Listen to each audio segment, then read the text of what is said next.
and it's this little white picket fence. It's this nice little house, and you walk in, and everything was all dainty. And I look at him and he goes, "Shut the fuck up and sit down."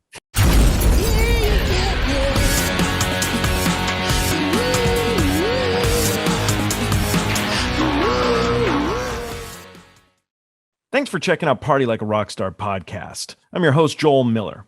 Today's episode is brought to you by Misha's Kind Foods. They're an LA-based small business making the world's finest non-dairy cheese spreads on the market today. They're delicious and healthy, made from a cashew and almond milk, and blended with various locally sourced fresh herbs, vegetables, and spices. There's no vegetable oils, soy, fillers, starches, or nutritional yeast. It's lactose-free, paleo, keto, kosher Parev, and 100% vegan. Enjoy the show. Anyway, let me introduce you guys. So, Matt Mills is a lighting designer. He's worked for Three Doors Down, Sammy, Hagar, Disturbed, Motley Crue, Avenged, Sevenfold, Linkin Park, and Michael Buble, Motley Crue, Sammy, Hagar, and Nelly Furtado. Got a couple ands in there. They didn't signify anything, I promise.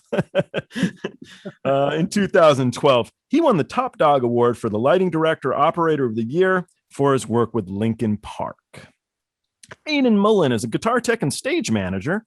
He's worked for Aaron Lewis, Def Leppard, Peter Frampton, Phil Collins, Tim McGraw, Guns N' Roses, Matchbox 20, Aerosmith, Metallica, Kid Rock, Hall & Oates, Disturbed, Lonestar, Paramore, Taylor Swift, INXS, Eddie Money, Cheap Trick, Lonestar, Diana Carter, and Faith No More. I know I could have cut a few out, but I really like all those guys, so I wanted to read them all. But that's a pretty cool Cheap Trick list. was the first concert I ever saw. Really? They're great. Yeah, so I'm a 80s kid, and they were blowing up on MTV at the time, and there was this nightclub down the road from my parents' house called Playground South in Jacksonville. Yeah. And I was like 13, 14 years old, snuck out of my parents' house, got on my BMX bike, rode a couple miles to this place, had the money to get in and all that stuff, but it was 18 and over. So me being 14 years old, I couldn't get in.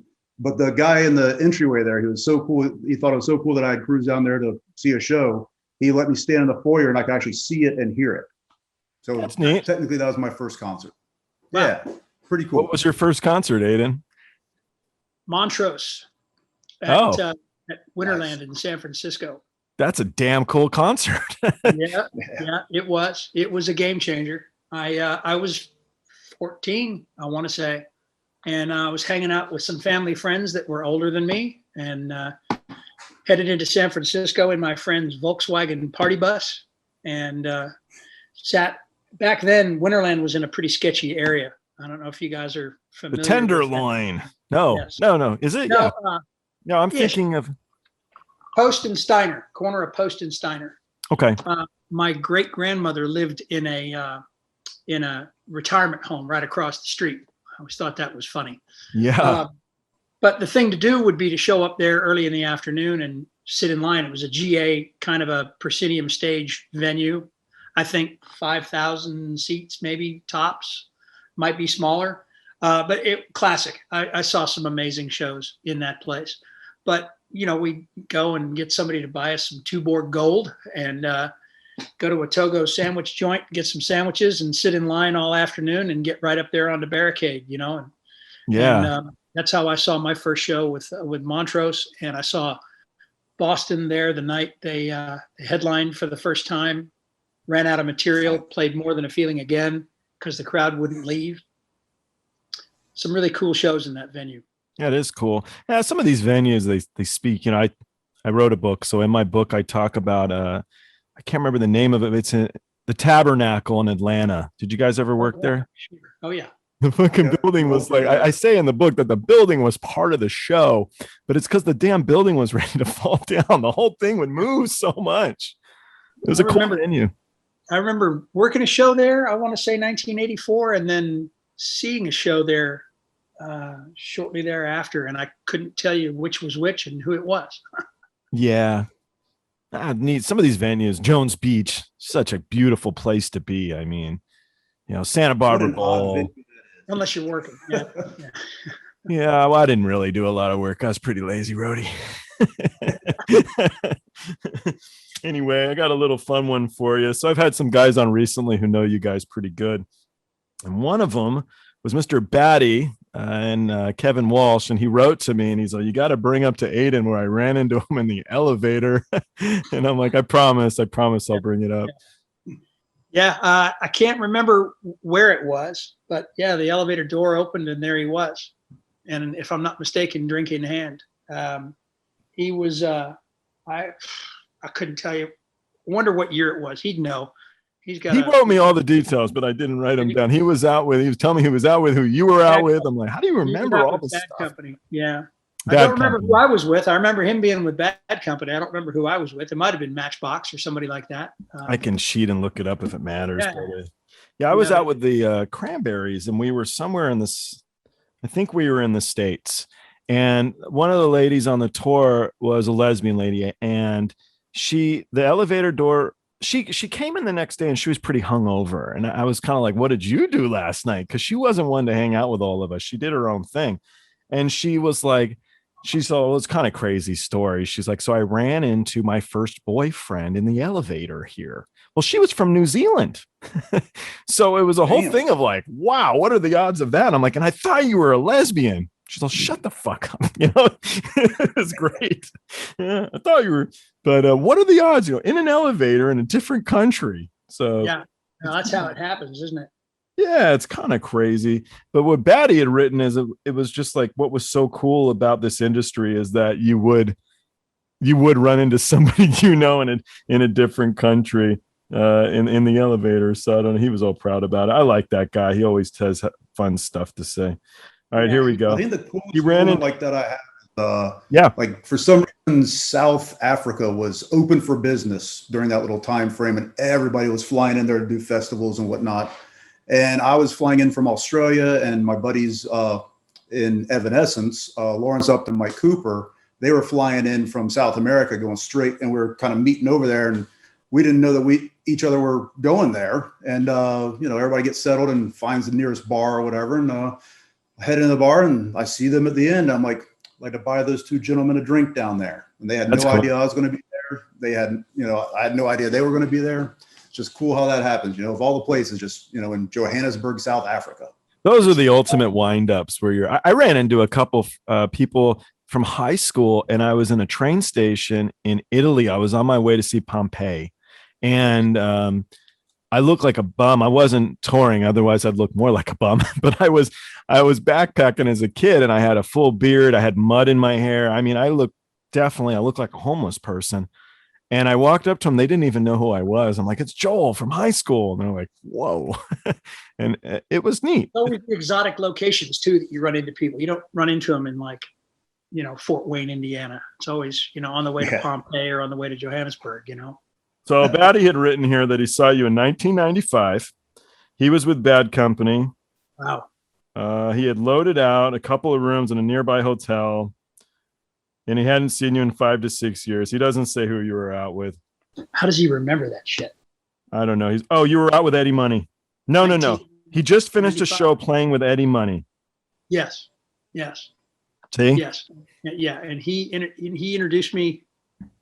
How did that go? He introduced me to Simon Kirke that night, which was pretty extraordinary. I was a Bad Company fan when I was a younger chap. Still am.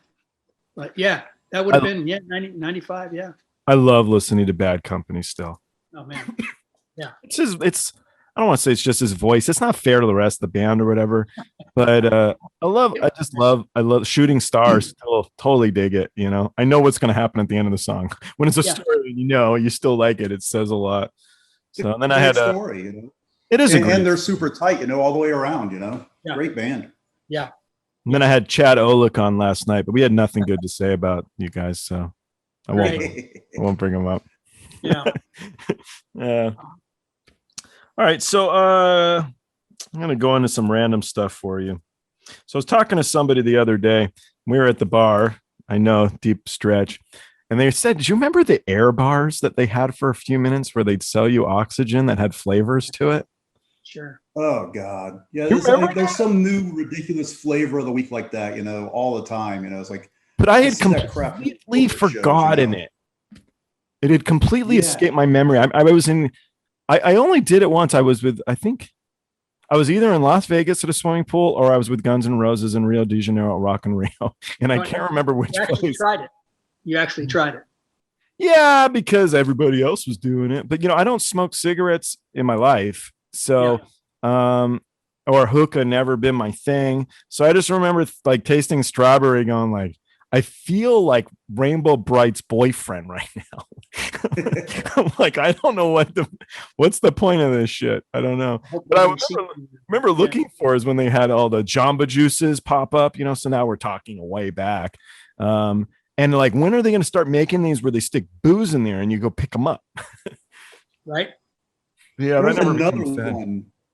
I got my start in the rave scene way back in the day, not the EDM scene, the techno and rave scene and all that stuff.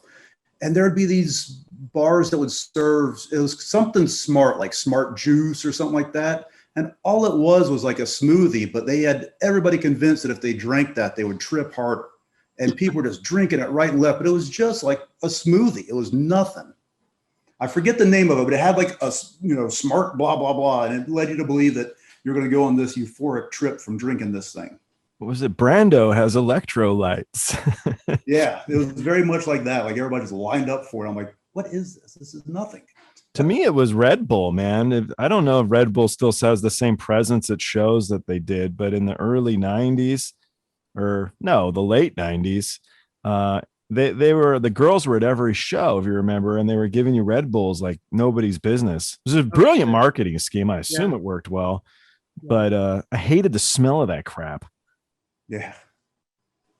So one of those health issues from drinking it, I don't do caffeine, so I don't know, not my thing. They'd like, here, take a pallet, and be like, nope, keep it. Oh man, yeah, then Monster, I guess, kind of took over that, didn't they? Monster really, I think, won the game. Monster got really, really big, and but again, I just don't like the smell. I don't know, it bothers me. But if you get into it, you get into it. I try to. We did a thing, that we were known for having some fun, with the Def Leppard crew. And at one point, I want to say, 2005 maybe, we got a Monster deal where they would show up at venues, and offload pallets of that shit, and gave us refrigerators. We had one on either side of the stage, so it would be drinking, sugar-free Monster drinks or whatever it would be during the day, maybe a triple espresso or a triple latte from Starbucks at, 11 o'clock in the morning, a couple of those Monsters, and then knocking the edge off it at the end of the night with some Irish whiskey, man. And I'll tell you, you do that long enough, it'll lead to. Yeah, it can't be good for you. No, that was terrible. I don't know. So when I was out with STP, I did the 4 album. Nobody had changed the rider, I think is what it was. So they had Yoo-Hoo on there. So every day we were putting Yoo-Hoo in the bus, but nobody was drinking the Yoo-Hoo. It was just shoving it in the bottom of the bus and nobody changed the rider. So I decided to try a Yoo-Hoo one day and I'm like, this is great. And so I kept it really quiet because I didn't want everybody else to know that these Yoo-Hoo things tasted awesome. And so I started drinking Yoo-Hoo, I don't know, 6-10 of them a day. And then somebody's like, what are you drinking all day? I'm like, oh no. And then everybody started drinking Yoo-Hoo. Oh, that can't be good for you either. No, it's crap too. It's just sugar. What do you say, Matt? We're going through the old rider stuff on Sammy Hagar right now. Me and the front of house guy, all of a sudden there will be a cooler show. We're like, Perrier for you? No, for you? No. So we're like trying to figure out going, this has got to be old shit. We got to update this. And like, then we won't do a show for 2 months. And then we'll be like, oh yeah, we still got to update that crap. So we get Perrier at front of house on Sammy Hagar of all things.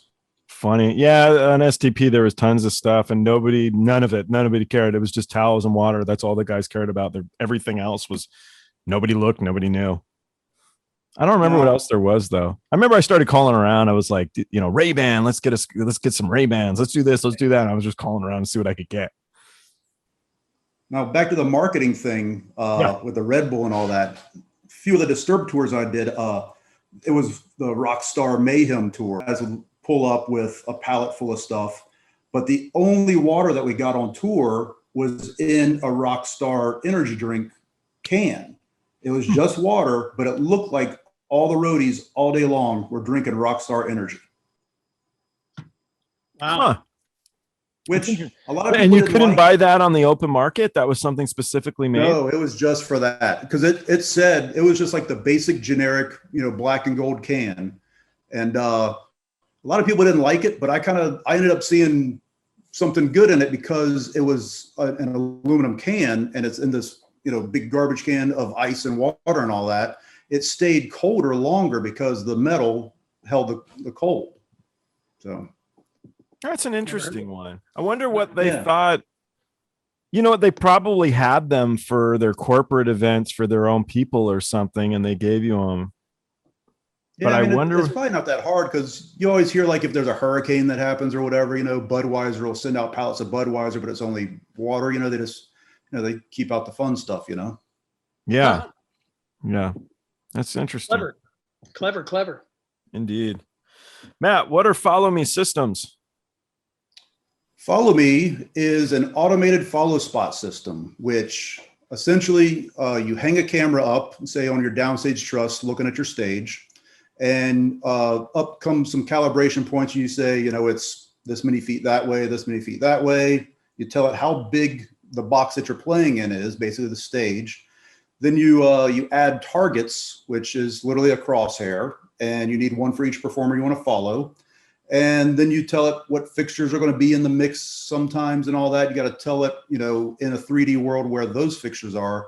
And then what's awesome is the LD at any point in time can say fixture 101 through 110, go to target 1. And all those guys will follow target 1. Or, you could have like only one light, or you could have all the lights do it, and you can split them up. And then whenever they're not following somebody, the moving lights can go back to being a regular moving light. That's some amazing technology. It is. It's so neat to hear this stuff now, where people put so much ingenuity into all of the parts of everything now. I love it. Yeah, it's funny. For a while, I was renting a system to what's that guy's name? Keith is his LD. Anyway, big country guy. I'll think of it here in a little bit. They call him Peaches because he's from Georgia. Jason Aldean. Oh, yeah. So I was renting to him for a while. And when they first tried it, they're like, we're just going to use it as backlight. But they were still having follow spots out front. I'm like, okay, but it does more than this. Then they rented it from me the next tour. They're like, okay, we're using it as front light now too. I'm like, that's cool, man. Okay, cool. You got 2 lights on each guy now. That's cool. And then towards the end of it, Keith sent me a picture of 100 Sharpies following him around, like just pinpointed, ding, just following him around the stage. So, they were like kind of getting deeper and deeper into the deep end, as they understood it more, than they were really having fun with it. Yeah, you got to get the hang of it. Yeah. Oh, cool. All right. Got another tangent one for you guys. So I was talking to somebody the other day, and we were talking about, you ever go to get your teeth cleaned? And it's not the dentist, but it's the, what are they called where they clean your teeth? The technician? Hygienist. The dental hygienist. This is tough.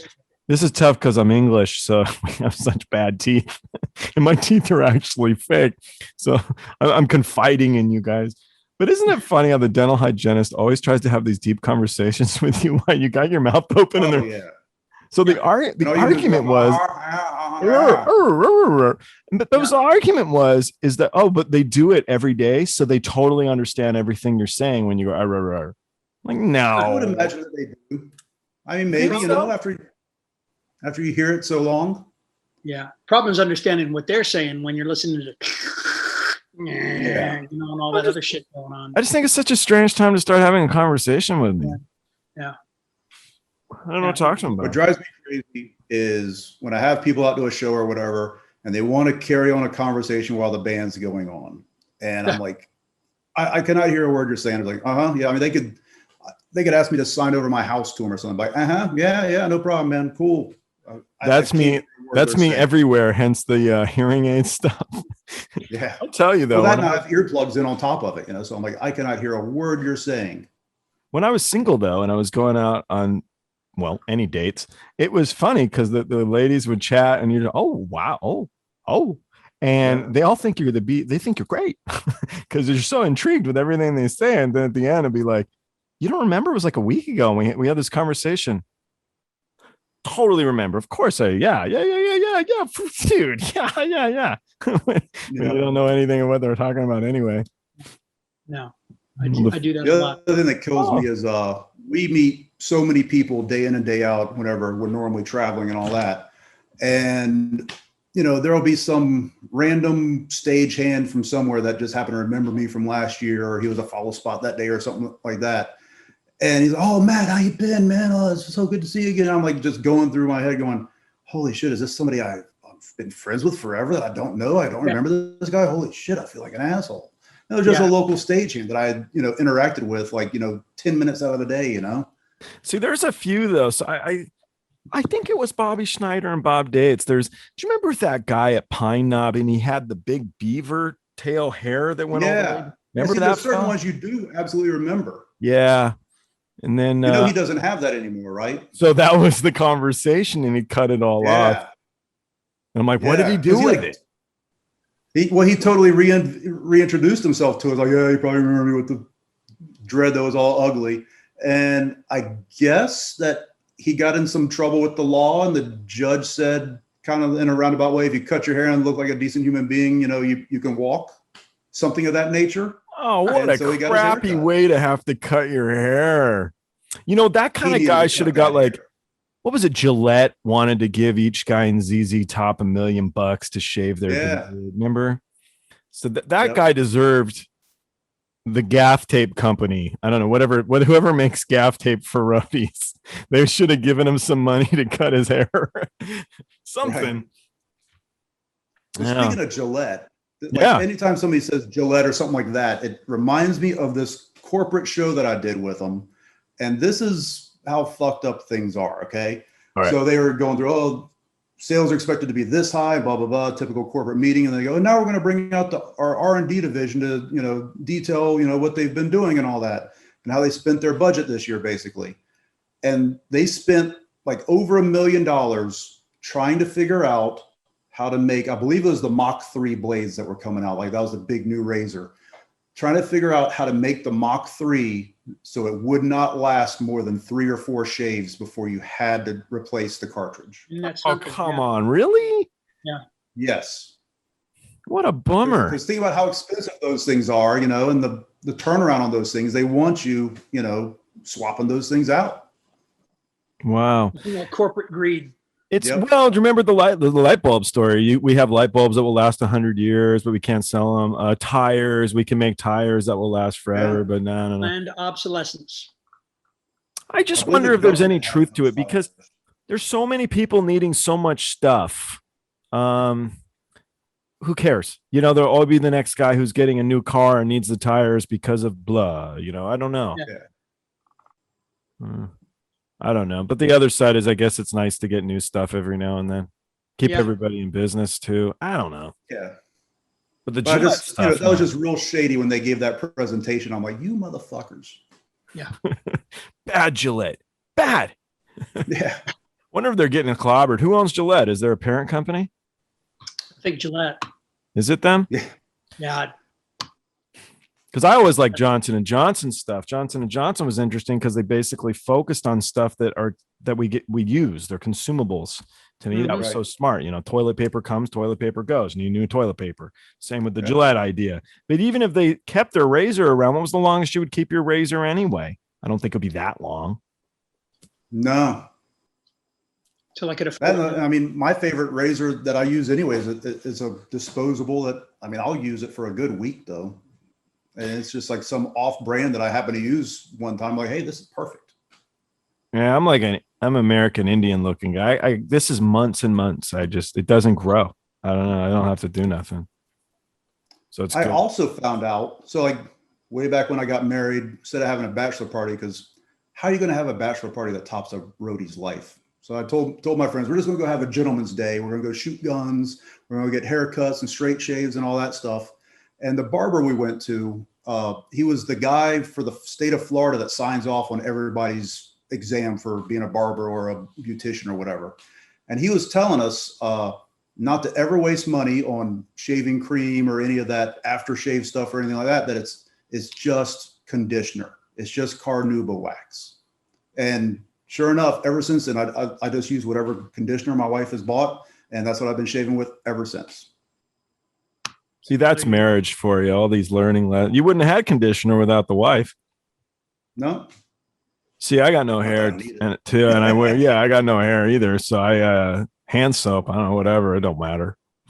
I just don't want to stain the pillow when I go to sleep because the girlfriend get pissed off with me.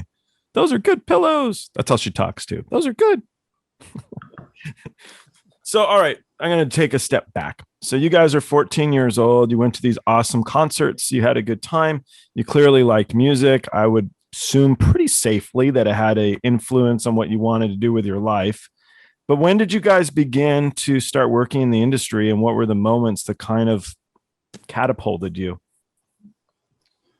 Well, growing up in Jacksonville, we had every 80s act that rolled through there. Do you know Maxie Williams? What's that? Do you know Maxie Williams? Okay. Yeah. But I didn't meet him till years later, whenever I was working with Three Doors and he was over at the Hard Rock in Biloxi. I just assume anybody there from Jacksonville knows each other. Sorry. we typically do, but okay. Like, here's a crawfish. Oh yeah. Anyway, so, I was going to I'm walking away from my camera for a second, but I'm still involved in the conversation. I'm just finding that this isn't doing it. Yeah, so, no problem. Sure. Go get something else while I'm listening. Okay. No problem. Yep. Thanks, Aidan. Yeah. So, 14, 15 or whatever, that's, when the height of 80s metal, Rat was rolling through, Motley Crue, Poison, all those bands. And, it was popular enough that all the girls were going there as well, wearing spandex. And, that was around the time that I was really, having fun with girls and whatnot, as I was maturing and all that. And so I was going to every show, even if it was like something stupid like Trickster or something, just because there was women there. Yeah. And, I always noticed the lighting, like the production. I had no idea how the hell it worked or anything like that, but I always noticed it. And then, fast forward to after I had become a mechanic. I went to school and became a mechanic, but there was this new nightclub opening in town. Car mechanic? Huh? Yeah. My dad was a car mechanic. Anyway. Awesome. Yeah. And there was this chain of clubs that opened up in Jacksonville called The Edge. And I realized that the guy, had a decent light system for the time and all that. And I stood behind the guy after opening night. I'm like, this guy's just pushing buttons on that. Then it changes the way everything does stuff. I could do that. And then I also kind of put two and two together that this guy also probably lived at where another location was and where to get out of there as soon as possible. So the next time I was at the club, I struck up a conversation with him and kind of said, yeah, man, I can do this, just do this to the beat and all that. And he was so anxious to get the hell out of there that he gave me a job, and I was probably 21, 22, making $50 a night, all the, cash, all the beer I could drink, as many of my friends I could get in as possible. Great gig. And I just kind of learned that way by poking at it and going, oh, so if I do this, then it does this. And Aidan, Aidan, if you can ask him what he was poking at, please. I don't know why, but for some reason it's always made sense to me. Like I've always just somehow understood it. And I started working in a couple different nightclubs in Jacksonville, then went on a Disney vacation with an old girlfriend of mine and saw the same kind of lights that I was using in the clubs, but a shitload of them. I'm like, holy shit, they use the same stuff I got. I know how to do this. And I sent a very embellished resume down to Disney, and they didn't hire me right away, but they kicked me over to House of Blues, who did hire me. And that's really how I got started. And it was seriously sink or swim. They threw me in the deep end, and fortunately I was able to swim. That's great. Yeah, it's super cool. Yeah. You didn't want to work for the mouse anyway. Mouse. I did for a little bit though. Oh. I went to a stand-up event, and the MC of the event was what's his name? Dick Van Dyke. No kidding. Nice. And he was funny, and he's an old fella, but he got up there pretty limber for an old guy. Way better, pretty limber. I mean, very limber for an old guy. but he had like a 35-year-old, 40-year-old wife or something. But he gets up on the stage and he was awesome. And one comedian decided to pick on the mouse. So all the jokes were about Disney. Here's this guy sitting here who's a significant amount of his career, a portion of his career, any way you want to word it, was related to Disney. Yeah. And he was the best part of the night for me was watching his reaction, which was a courteous smile that didn't agree with what you were saying. And everything was in that smile. And I'm like, that's acting. I mean, nobody could take a picture of him and put it up on YouTube to make him look like an asshole but at the same time, he was being polite as the MC of the event. Wow, you're good. It was so neat to see. It was so neat. And then he came up after, and it couldn't have been anything written out for him. He started ragging on the comedian. He was ripping him apart. He was way funnier, and it was spur of the moment. But it was sort of like, mess with my family? We're gonna. And I mean, it was very cool. It was very, very neat. Totally unexpected. Yeah, it was really neat. Old school comedian / actors from that genre, man. They were all about spur of the moment. Had to be on your toes. If you listen to the Sid Caesar type stuff with Mel Brooks talking about everything was quick. Yeah. The original, like the original Dean Martin roasts and those kind of things, man. They're so good. If you go back and you watch some of it, which is easily accessible thanks to YouTube, you realize how super smart their comedy was. And I'm all about the speed aspect of how quick you can come up with things because I'm unable to do it. So I love the idea that I was friendly with Phyllis Diller before she passed away. So my girlfriend, the first date we went on 10 years ago now was I took her to meet Miss Diller. And so we went to her house and it was neat to go around with her because even at 90 years old at the time or whatever she was, I think 90 years old, she was still so very sharp. Yeah. Must have been kind of like going to brunch with Betty White or something like that. You never know what's going to come out of it. That'd be cool. What was neat is you never know who'd be hanging out. So it would be like, so who's the old lady with the walker? It's Carol Channing, Joel. No kidding. I don't know who that is. Jesus Christ. And then they'd give you a tutorial about who the hell Carol Channing was. You'd be like, wow, she was cool. And I'm old enough to know who all those people are, Oh, I met Tippi Hedren through her. And then there's a lady named Terry Moore who was in a film I did. And through Terry, I met so many of these older ladies. And it was fun. The thing I liked about the old guard of these ladies, they were all married like 18 times. And there's no reason for them to be friendly with you other than they enjoy your company. That's nice. That says something. And I always appreciated it that I'd be the guy to hang out. Joel came over and he fixed my light bulb. You just take the bulb out and he came in and did it. But in other words, they don't care. They don't know how to do it. Terry Moore, she married Howard Hughes and she was nominated for an Oscar in 1958. She's 100 years old now. She was Marilyn Monroe's acting coach. Wow. Yeah, she was in Lassie when she was 12 years old. She's the girl in Mighty Joe Young. I managed her for 5 minutes, which is why I know all this stuff. But she really didn't know how to change a light bulb because since 12 years old, she'd been in the studio system. It wasn't anything she knew. But then other stuff definitely made up for these things, the shortcomings, I guess you could say. She told me about baking cookies with John Wayne. He was a good baker, and you're kind of listening like, what a random story. So fun, stupid stuff. What's the most random stories you guys have heard from rock stars? I don't know. Is it baking cookies? God. I don't know if I really have any. It's a pretty random question. I don't know. That's a tough one. David Draiman was talking about how he owned a castle. Who? Like the singer from Disturbed. He apparently David? once he got his money and all that, he for some reason he felt he had to buy a castle over in Europe. Did he buy one? If he ever sold that or not. I'll be darned. Yeah. So he actually bought one. Yeah. That's that I can see that happening. The problem is it's not buying the castle, it's the upkeep of keeping it going. And then who needs all that hassle? So, but I could totally see David being into that. I did Disturbed stuff with Chad, actually. Chad was on the tour with me. Chad was mixing monitors. Yeah. Yeah. It was fun. The Disturbed guys were really cool. I go into it, but they were on the television for MTV, and I thought STP was the greatest band ever. And so we're watching it, and they're on there, and Charlie Hernandez was my boss, and I looked at Charlie. I'm like, it's just amazing the bullshit today. These crappy bands and whatever.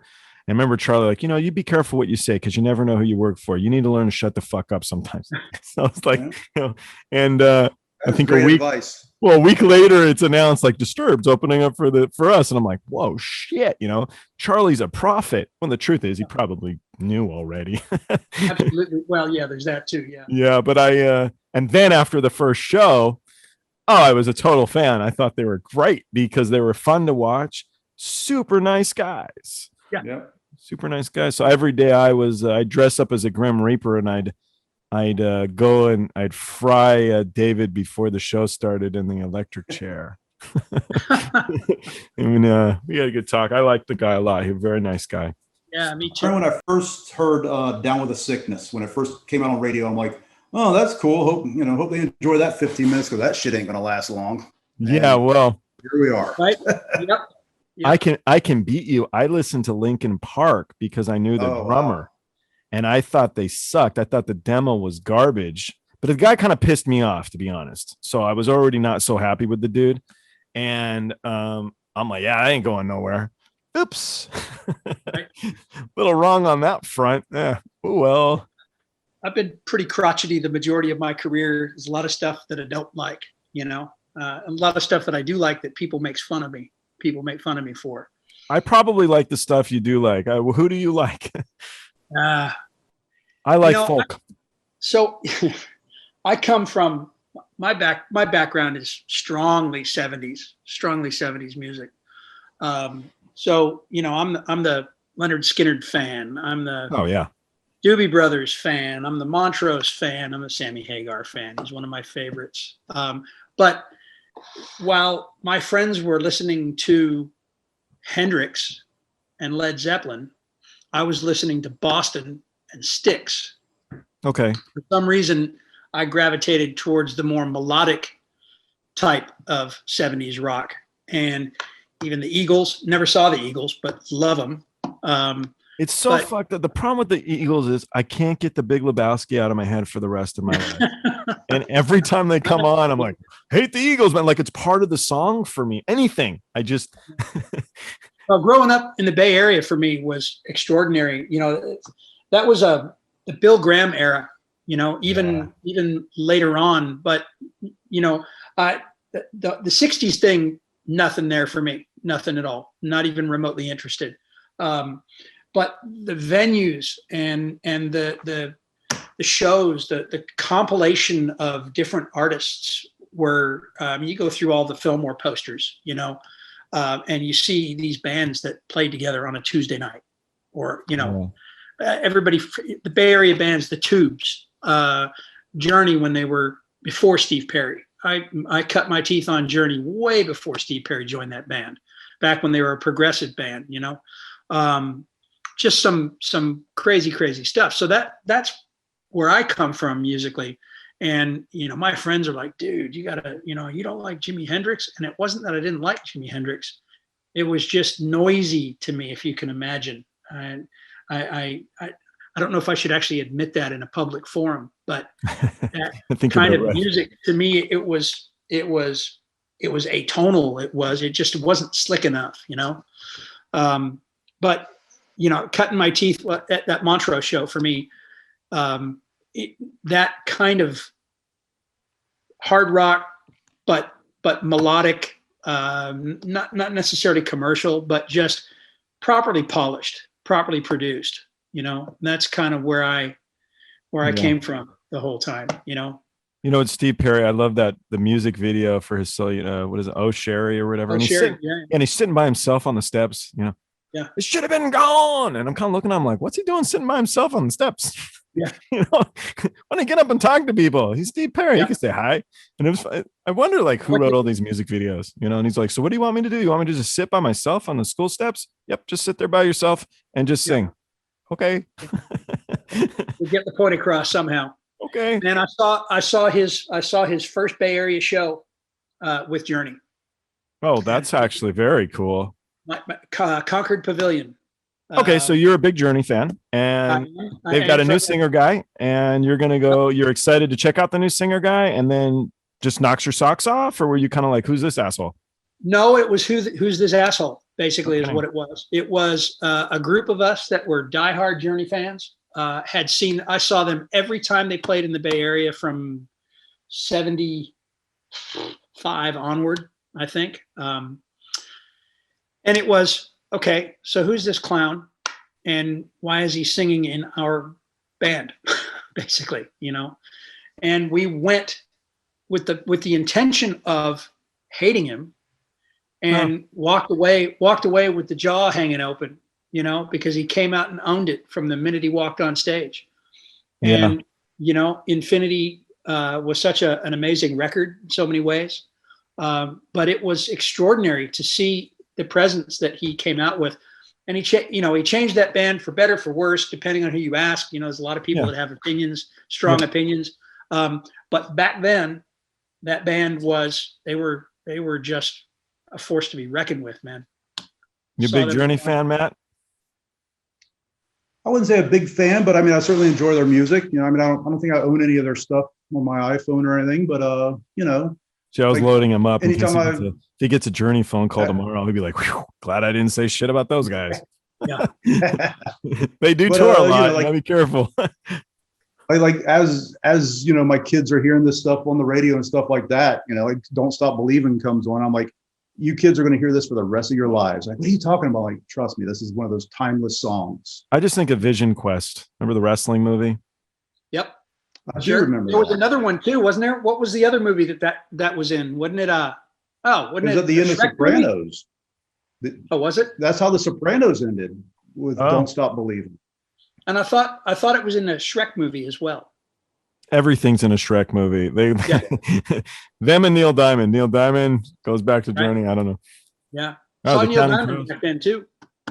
Neil Diamond was fun. That's the only show I've been to like in 10 years. I'm not a big concert goer anymore. And Neil Diamond was awesome.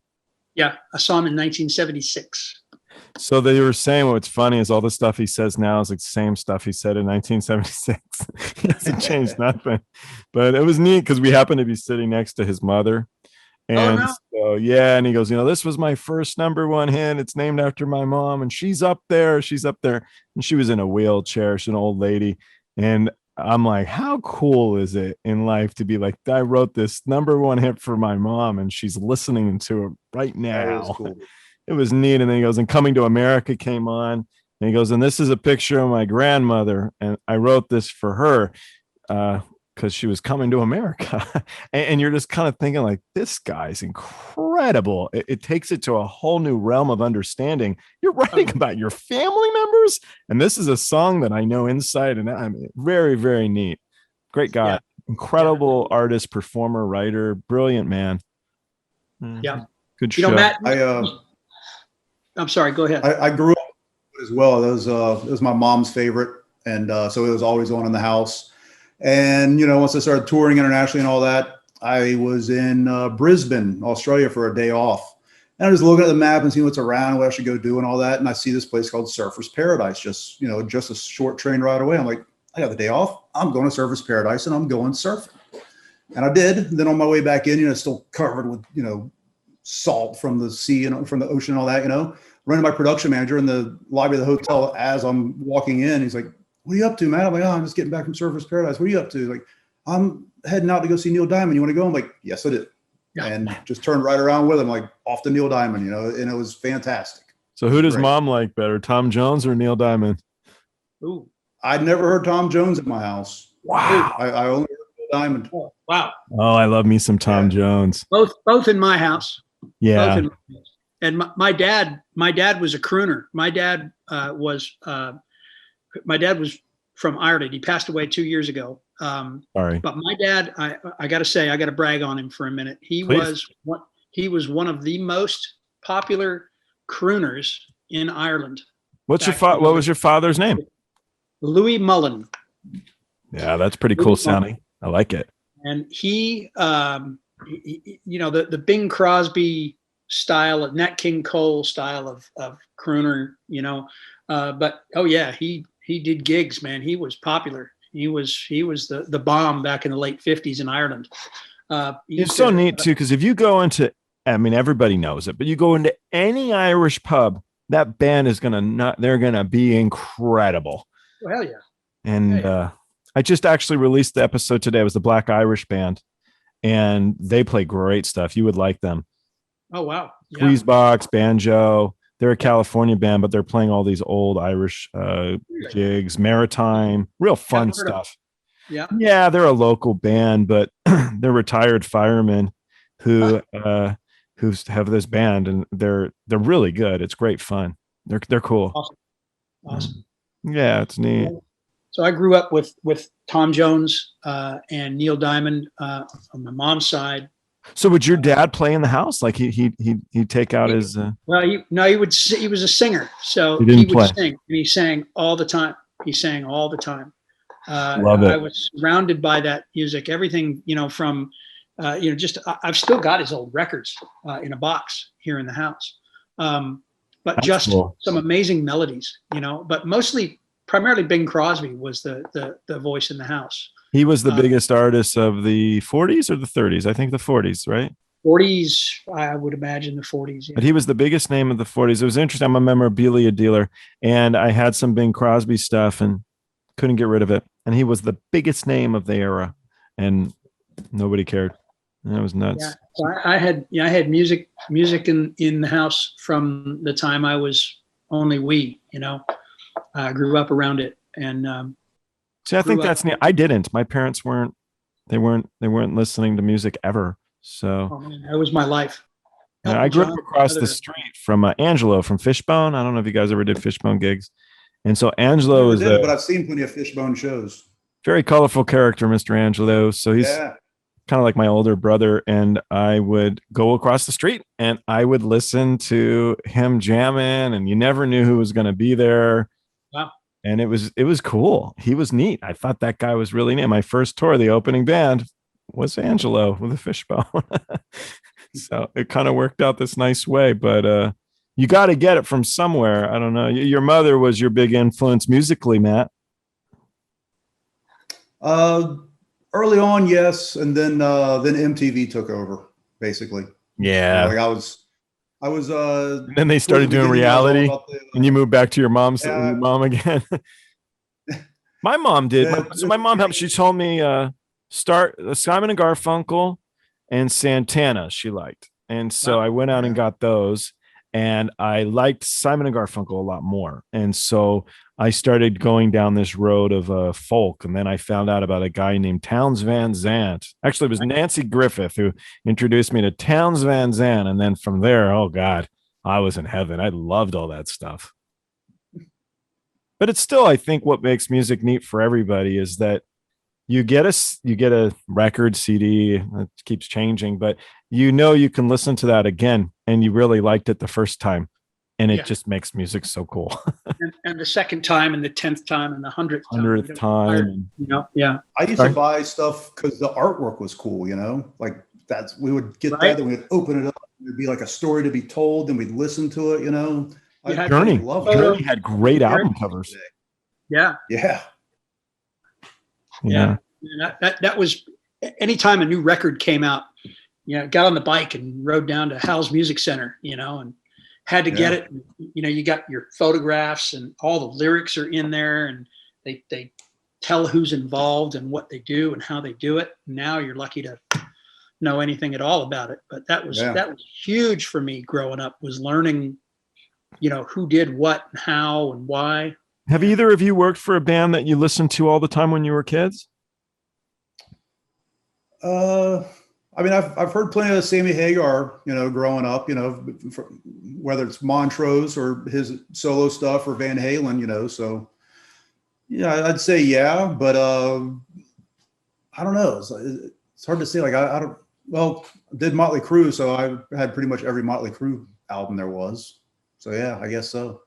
I've done one-offs and like a week at a time or something. With Sammy, Matt, you and I don't think you and I ever worked for Sammy at the same time.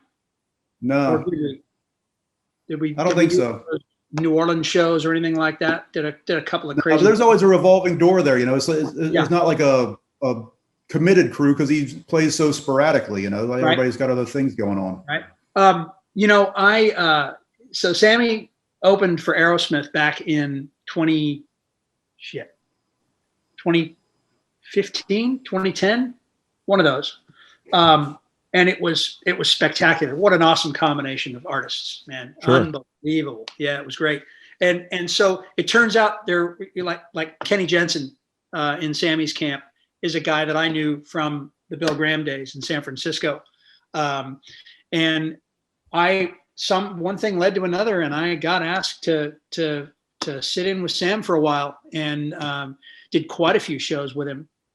And there was the first night he came in for sound check, and I'm, coming in cold, and I know the songs, I'm excited. It's all good.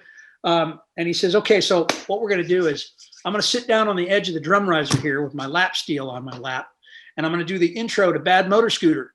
And then I'm going to stand up and I'm going to throw that thing to you, and I'm going to start singing the song. And I said, hang on a minute. Is that the same lap steel that I saw you play that song on in 1979 at the San Jose Center for the Performing Arts? And he went, yeah. And I said, well, I don't mean to be a killjoy here, but you're not throwing that shit to me. I'm going to come get it from you because you're going to throw it to me and it's going to go right over my head. And that's going to be it for me. That's going to be your lap steel just went over my head. And I'm the guy that was responsible for crushing it. So he thought that was hilarious. So every night he would pretend like he was going to throw it to me, and I'd come out and I'd gingerly take it away and, treat it as a newborn babe. But that was pretty funny. He thought that was pretty funny because I had that emotional history with that particular instrument. Sure. Yeah. It was pretty neat. It's very neat. I liked it. So what was your first tour? Mine? Yeah. So like Matt, and he said the magic number of $50 earlier. Oh. So I was working in Silicon Valley for a high-tech startup in 1984. And I had been playing in bands, local bands, playing the local bar circuit on the peninsula, San Jose area, Palo Alto, San Francisco on down, basically, but really couldn't break into it like some of these other folks could. What was your band name? Ooh, a lot of bad ones. One was Power Source, where we all wore 3/4 sleeve blue and white pinstripe 80s with a wide cut neck on them and all that shit. Okay. Oh, you should have Power Company shirts on. Yeah. Parachute pants and all that. Literally parachute pants. Oh man. Okay. So, but we were doing some great gigs. We were opening for like Y&T at the Keystone in Palo Alto and Huey Lewis and the News and some of these others, really, really cool gigs. But by day I was a high tech solder smoke breathing, electronic geek basically. And I picked up BAM magazine. BAM magazine, if either of you are familiar with it, was a newspaper style rag in the Bay Area that had everything about music in the Bay Area. And they had classifieds in the back. And I'd always peruse those. I bought a guitar that way once. And I saw this tiny ad that said the Eric Martin Band is looking for a guitar roadie. Call this guy Zeke Clark, and a phone number.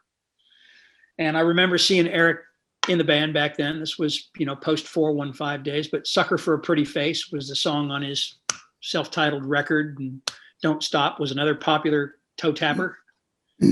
And so I called this number a bunch of times and never got a call back, and didn't realize that what I was calling was a payphone in the house that Zeke and Eric and Mark Ross and some of the other guys all shared in Petaluma.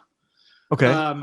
So I started doing some digging. I got rather tenacious, and I ended up going to Sandy Einstein, who at the time managed Eric, called his office and just hammered him until he finally called me back and said, I'm going to have Zeke call you. And I know it was just to shut me up.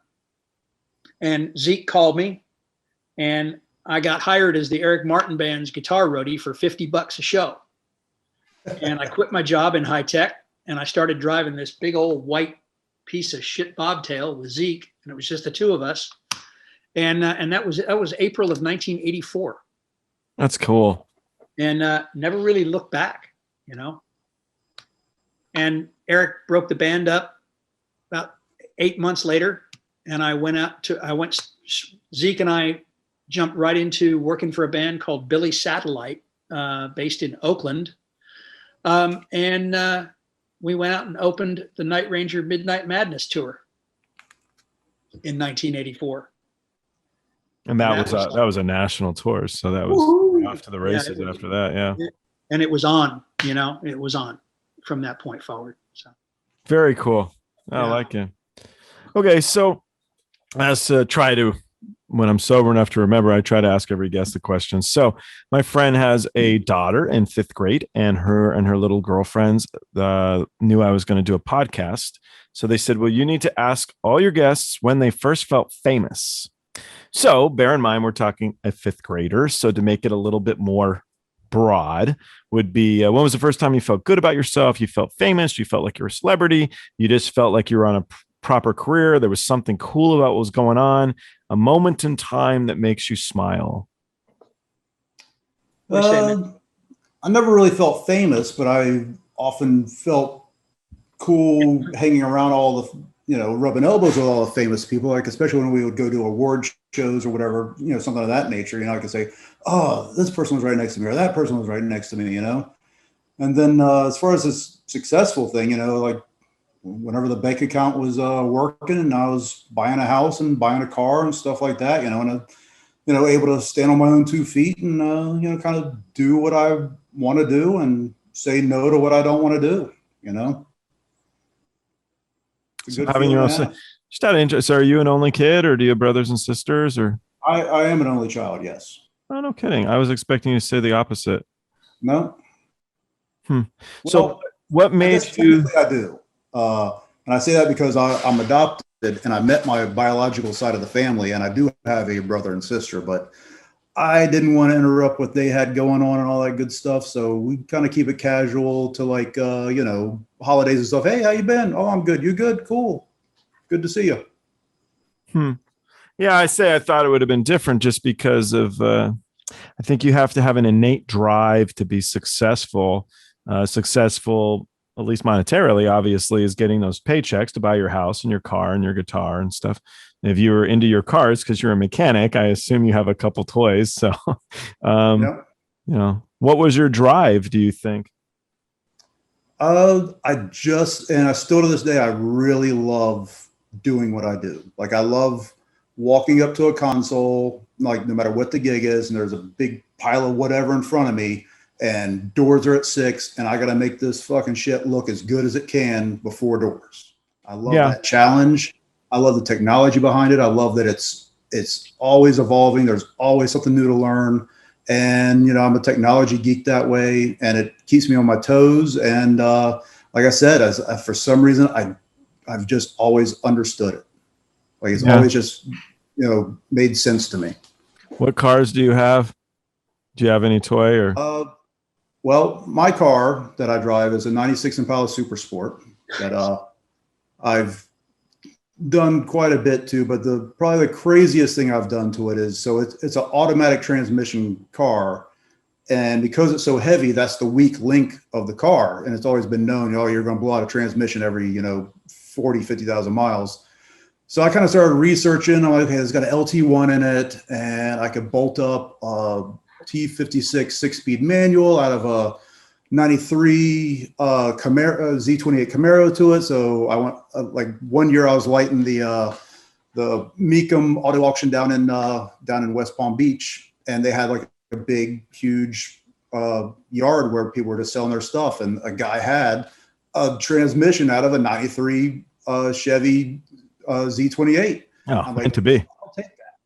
And over the course of a weekend, I pulled out my old transmission that was slipping in the higher gears and put in this 6-speed manual. And people are like, "You did what?" And it just worked, and it still works, and it's been bulletproof, and it's been great. And like the funniest thing is, like, whenever I have to go somewhere to meet somebody for drinks or whatever, and like in Orlando, we've got a gazillion hotels. So like I've met friends at the Four Seasons Hotel over at Disney or whatever, and you have to valet no matter what. There's no parking. So I flipped the guy my keys, and the guy drove it off just fine. But whenever, a couple hours later, whenever I come back with my ticket, I'm like, "Hey, here you go." And then everybody that I was with is getting their cars, and I'm still waiting. I'm like, "What the fuck's going on?" And I find the guy, I'm like, "Hey, what's going on?" I was like, "We're sorry, sir. Nobody knows how to drive a stick here." I knew you were going to say that. I used to have, it's the same sort of stuff. I'll give you the money, but can I park my own car? And they never want you to do it. But I'm like, I don't want you to fuck my car up. Now, I will say this though. Yeah. So I've been a gearhead forever. I used to work at a Cadillac dealership in Jacksonville, turning wrenches, fixing transmissions and all that stuff. I love every bit of that. I'm all about it. But a couple of years back, I bought my wife a Tesla. And they're fun. 1,000% drinking that Kool-Aid. It makes every other car look stupid. Like, why in the world are we still doing it this way when there's this way? They're really fun to drive. It's like a go-kart for adults. I don't know. I loved it when I drove one. Yeah. I already have a deposit down on the Cybertruck. I can't wait for them to start making it. I'm all about it. Cool. Plus, my neighbors are going to hate it. It always helps. Yeah. Yeah, my father was Sterling Moss's pit boss for Jaguars racing team. Oh, wow. So he was like heavy hitter. Like my whole childhood was nuts cars, just crazy cars always. So it's in the blood, I guess you could say. It's in the blood. Yeah. I had a Galaxy 500 from 1965. That's about all I can say. Ooh, that's beautiful. All you can say, that's a great car. Wish I still had it. I've got a few that I had a 59 356 Porsche I sold for $3,000. Yeah, I had a 74 911 I sold for $5,000. Oops. Yeah, but anyway, how do you know? You know what, man? It's all good. Honestly, the one if you put the money aside, the one I miss a lot was an 86 Toyota pickup truck because the front was primer and I built it myself. I put it back together myself. And I would love to have that piece of shit truck. I more than even the other ones. If we're not thinking of money, I love that piece of crap because I put it together. And when you do, you're looking like it's literally tin cans. It's such garbage. But that thing, man, was unbreakable. What a great vehicle. What about you, Aidan? When's your moment to shine? Wow. I've been blessed in a couple of ways over the course of my career. Always wanting my goal was always to play music as a career. I was going to be, and that's guitar or guitar and bass now, as it turns out. But that was my goal. And in our business, you kind of need to, you have to be careful because there are a lot of guys that do what we do because they want to play, and they're not doing it because they either enjoy doing it or have gotten really good at it, or for any number of reasons. They always have in the back of their head, well, I'd rather be playing, I'd rather be on stage than on the side of the stage or behind the stage. And guys, you can get a reputation pretty quickly. We all know that, it's just, and there are guys, unfortunately, in our business that have adopted that tack. I always tried not to. I always tried to focus my energy one way or the other, and always knew that I wanted to play. And I got the opportunity finally when I was hired by Eddie Money to play in his band back in the early 90s. And Eddie was another. So, back to the Cow Palace in San Francisco, 1977, Eddie Money on stage. Baby Hold On to Me is on the radio, for the first time. And I'm sitting, leaning on the barricade, watching this guy spin the tambourine and play saxophone really badly. But he had a thing. And I thought to myself, this is the kind of music, Americana rock music, whatever you want to call it. Yeah. This is the kind of music that I like. This is what I like to play. Yeah. And, fast forward, 20 years or whatever. And all of a sudden I get a gig playing with him. And that was one of my aha moments. And it's great. It was a kind of a self-fulfillment moment more than anything else. There were a few instances along the way where I had to kind of stop for a minute and go, did Rich Williams from Kansas really just ask me to take a picture with him? Yeah, that kind of thing, which he did. And we had a great laugh over it. I've really been lucky in that regard, but I really enjoy what I do as a tech. I really enjoy, it doesn't matter playing or working for somebody else who plays for me. I get the same level of enjoyment, the same level of fulfillment from it. And do you still have your same guitar from that band where you were wearing the stripes? Yeah. I've got all my old guitars. Yeah. My mom and dad bought me a copy of a Gibson Les Paul because they couldn't afford a real Gibson Les Paul custom back in 1976 because of the guitar on the cover of Frampton Comes Alive. And then fast forward to 2015, and now I'm handing Peter Frampton that guitar. Yeah, it's feel like we do. Magic moment, right? Oh yeah, it's amazing.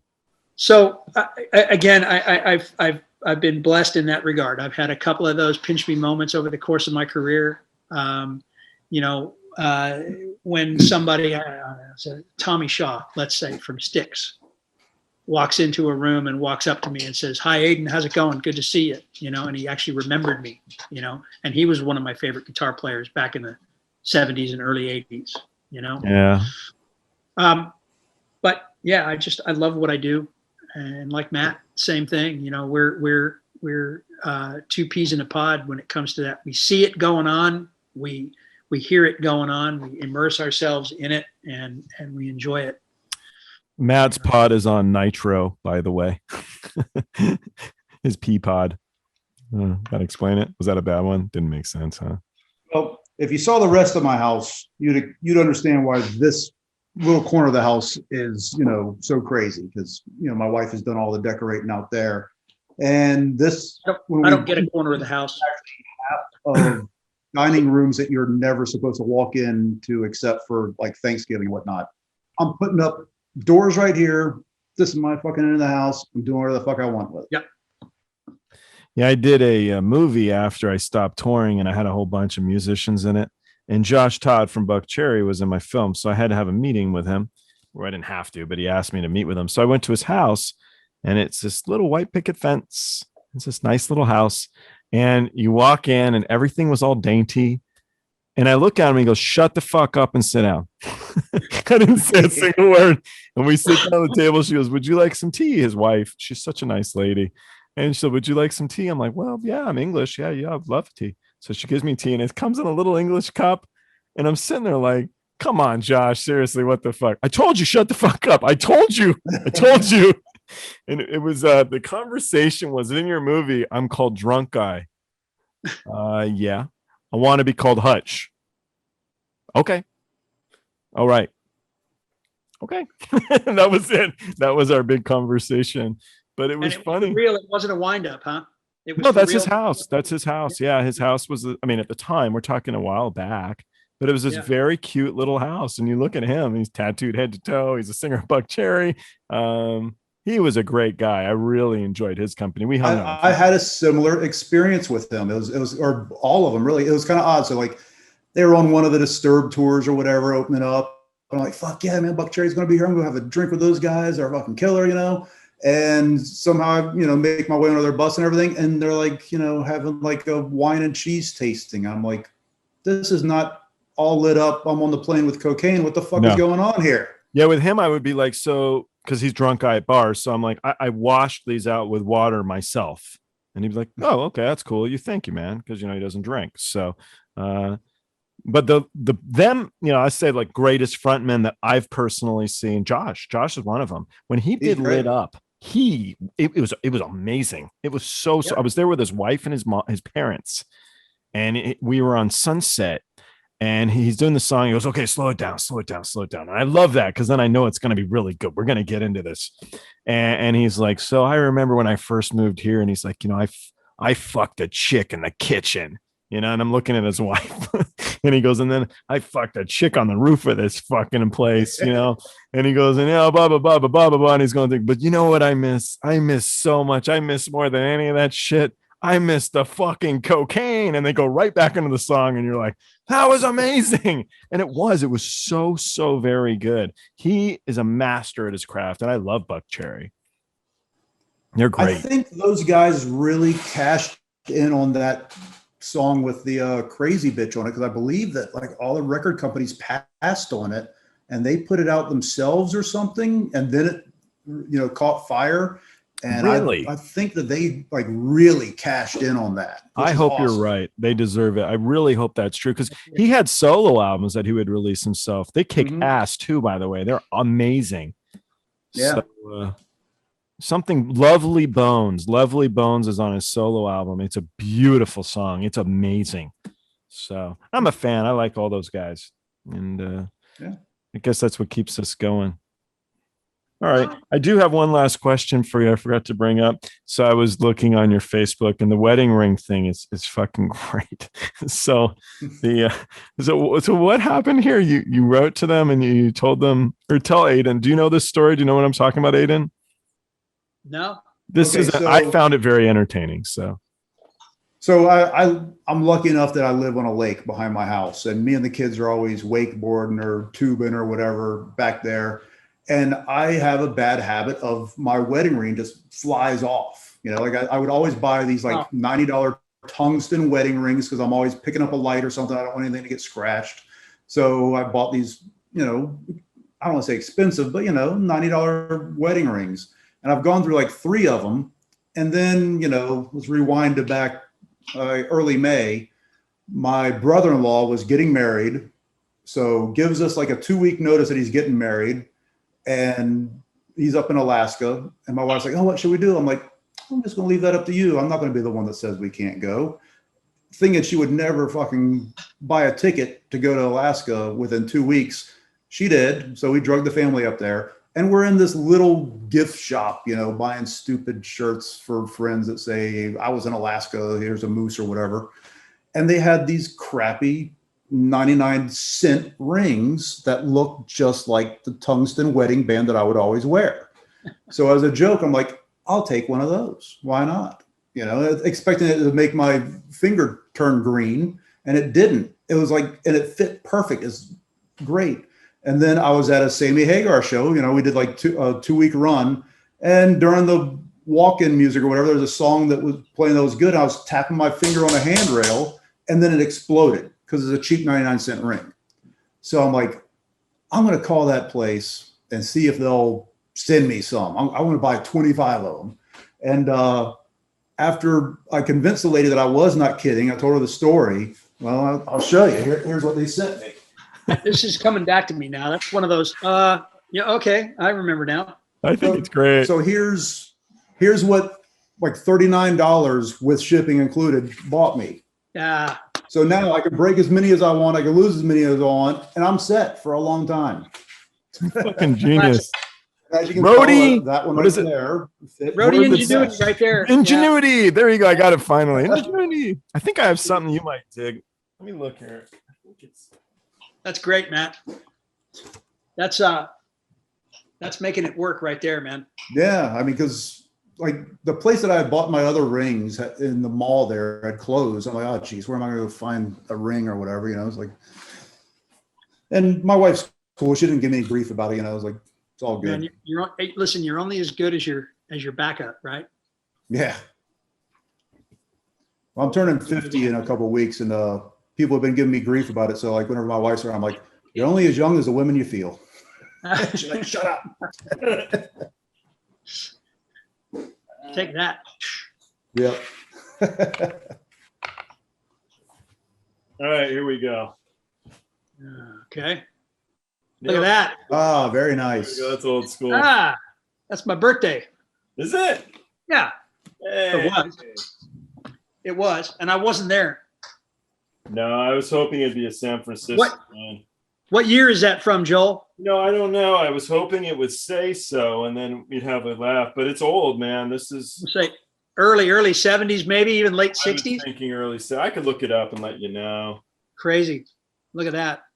Yeah. That's great. Oh, here you go. Here's a real old one. Yeah, man. Damn. Yeah, those are that's what I was talking about earlier is, those posters and again, the Fillmore posters and just seeing the talent, the unbelievable talent from back then that would be that together, room, 3, 4, 5, 6 bands on in a night, and nobody complained. There you go. Yeah, that room upstairs in the back of the San Francisco Fillmore with posters, butted up against each other all the way around. You're just, Yep. I mean, you could spend hours in there going, holy shit, I'd love to see that show. Yeah. And they all happen there, man. Amazing stuff. Just amazing stuff. It was I sold recently. I had it was a Buddy Holly show. It was one of the last few that he did. And that was a cool. I have one up there. It's Hank Williams from 1930 something. Wow. Yeah, they're cool. I like the posters. Yes. But honestly, I like the ones you're talking about with all the crazy psychedelic-y type stuff. Yeah. Yeah, the artwork is great on those. Oh, it's really neat. They're just fun. They're fun. Yeah, they're cool. Yeah. All right. Well, thank you guys. I appreciate the wedding band story. I don't know. I think it's great. I think it's hilarious. It's just replaceable. It's good. I've always got something ridiculous like that going on. Yeah. Good. Keeps you alive, right? It does. Makes my kids laugh. That's important. A little bit of laughter don't hurt. Yeah. Yep. Yeah. Goes a long way. Guys, thank you. Thank you. Thank you very much. I look forward to talking to both of you guys. Together. Absolutely. And of course, always good seeing you, man. Likewise. I guess we'll see each other here soon, huh? I think so. I don't know. I'm doing August? Are we doing staying together? I'm not sure. Okay. I know that Mike Cooper, who was LD in that, is doing Kiss. So I don't know where it's all going to shuffle into, but yeah, I haven't gotten that call yet. Yeah, I know that Mike has asked me to do it, and that's about all I know at this point. Yeah. I know that it's happening, and that's about it. Yep. So we'll see what happens. I hope so. Yeah, that'd be great. I mean, I've been around those guys ever since my Three Doors Down days. So yeah, it all works out well. I used to love Three Doors Down. I think I put in my book, like the most boobs at any show ever was Three Doors Down.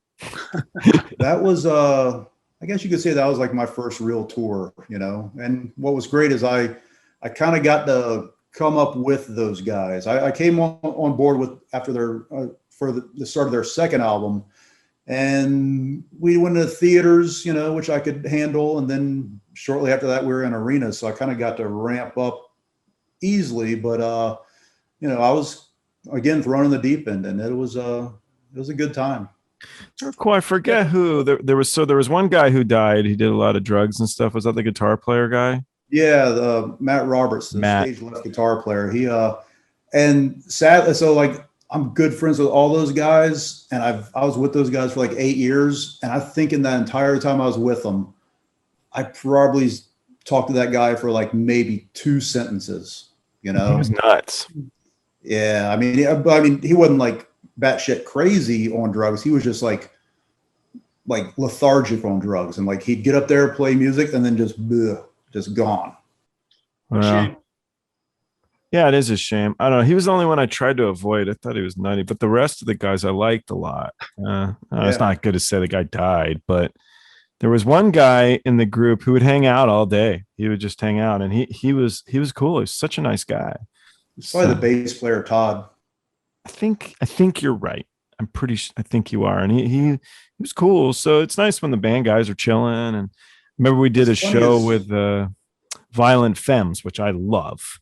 Oh, nice. And the bass player hung out and tatting all day. And so, just looking at the show and everything. And I'm kind of like, I'm hanging out with the bass player of the Violent Femmes. I love your band.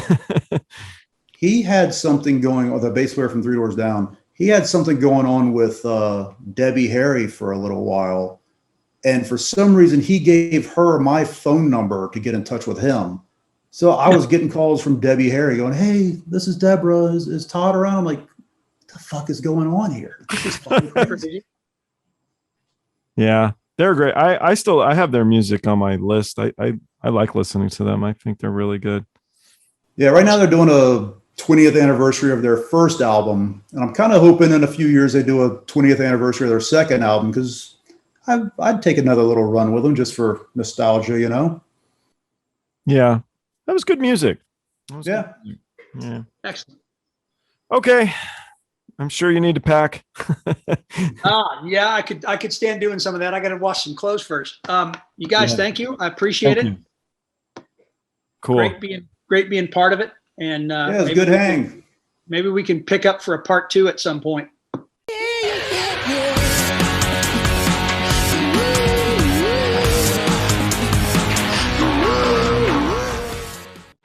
Hey, thanks for watching Party Like a Rock Star.